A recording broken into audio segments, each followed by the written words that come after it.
A fair question on the SAT writing in language is, what am I being asked to do? As I look at question 2, there's no question, there's simply answer choices.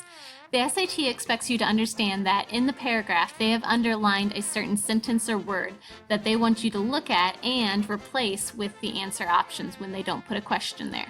So in this case, this right here, swear, needs to be replaced with one of these words, or if you feel like it's the correct word already, you're going to leave it as no change. All right. This is actually an expression of ideas question because it's asking you to look at precise, effective use of language. The words swear, subscribe, vow, and promise are all very similar to each other. They would be considered synonyms, but only one of them is really the best word to use in this context. And so you must choose the correct one.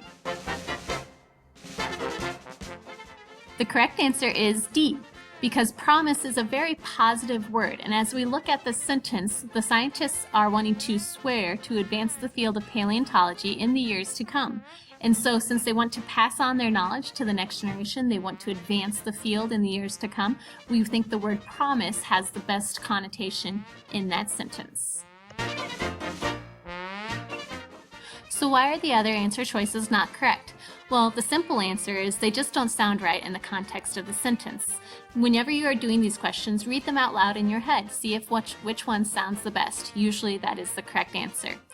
The more technical reason for why these are not correct. The sentence says these models have expanded researchers' knowledge of ancient species and swear to advance the field of paleontology in the years to come. Usually models or inanimate objects don't swear. It tends to be something that an emotional human being would do. So that's why we would not leave swear in there, and no change is not the answer. Let's put subscribe in there. These models have expanded researchers' knowledge of ancient species and subscribe to advance the field of paleontology in the years to come. Subscribe is like when you ask for something. So if I subscribe to a newspaper, I pay money so that the newspaper will come to me. It doesn't really make sense in this particular context, and so that's why that's not the correct answer. Let's try the next one. These models have expanded researchers' knowledge of ancient species and vow to advance the field of paleontology in the years to come. Kind of like the word swear, vow tends to be a very emotional word and something that we wouldn't apply to the models because they're not human. And so we wouldn't use the word vow here.